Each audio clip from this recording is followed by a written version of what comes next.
Happy Saturday, everybody. We are going to be going through the coverage from FP3, so just a quick updates. I had a lot of really good feedback about the setup and stuff like that, so I'm switching back to more of the 4K cameras. So I've got the more of the typical approach for a longer commentary, so let me know in the comment section if you prefer this better. But let's just go straight into the timing, and there's some pretty major news. So Lewis hit the wall at about 20 minutes for flagging the session.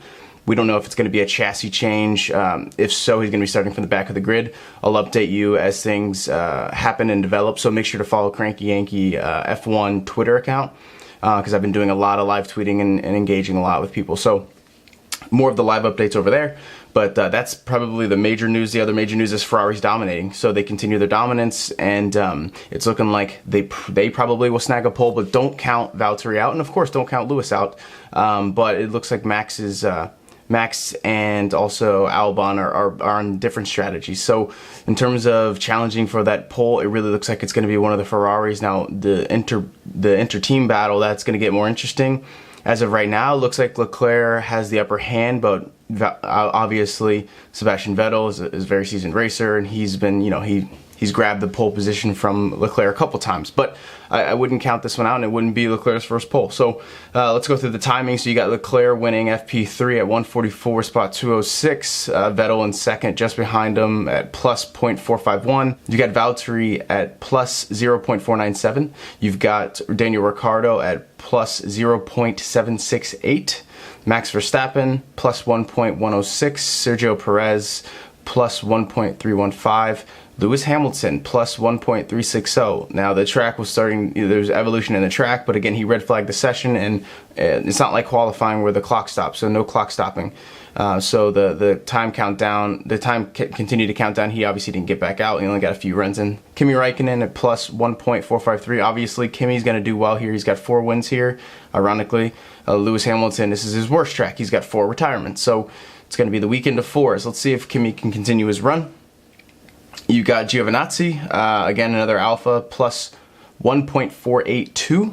And then rounding out the top 10, you got Pierre Gasly at plus 1.546, and good for Pierre. Let's see how obviously the race goes and the starting grid goes. You got a lot of people starting from the back. I sent you those updates over on the Twitter account, but also we covered it of all the race penalties due to the combustion engines. The other interesting news, so that's the top 10.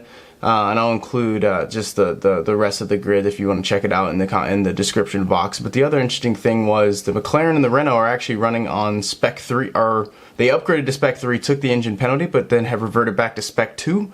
There's been some speculation that, well, that sounds like it's a reliability problem. Why would you take an engine penalty and go back to the Spec 2 engine, the older engine, and not even use the Spec 3? So it looks like they're not even going to use the engine that they took the penalty for, but some people are saying, well, they're just getting some data in, and if they switch to Monza, they won't take the penalty. So that one does make sense. I buy that. At first, I was a little bit more cynical, thinking, well, they're just saying that, and there's no reliability. But I do actually buy that, if they want to have a good race at Monza, they'll sacrifice a bit their race here, being that it's such a long track, and overtaking in DRS is going to play such a big role. So I do buy that. But it is worth noting that, you got Carlos Sainz. Oh, the McLaren and the Renaults are actually running on the older spec despite taking the engine penalty. So that's basically the major news. I can't actually show you because we know what'll happen. I've got some of the footage here, but yeah, Hamilton hit the wall. It looked pretty.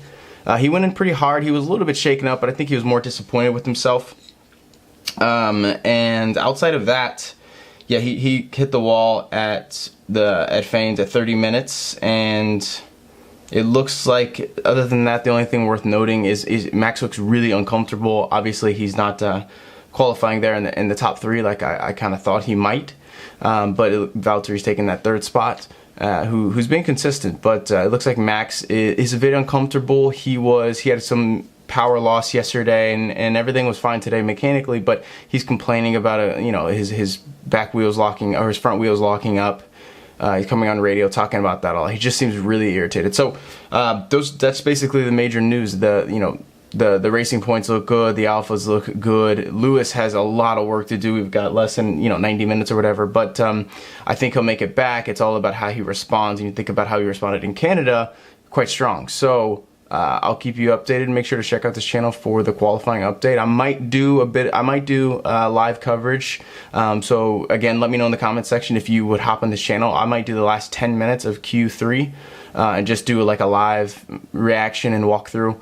If you're interested in that, let me know, because I think I want to do that. I think there's an opportunity for that, and you guys seem like you enjoy that stuff. So thanks for checking this out, and I'll see you for the qualifying review. Thanks.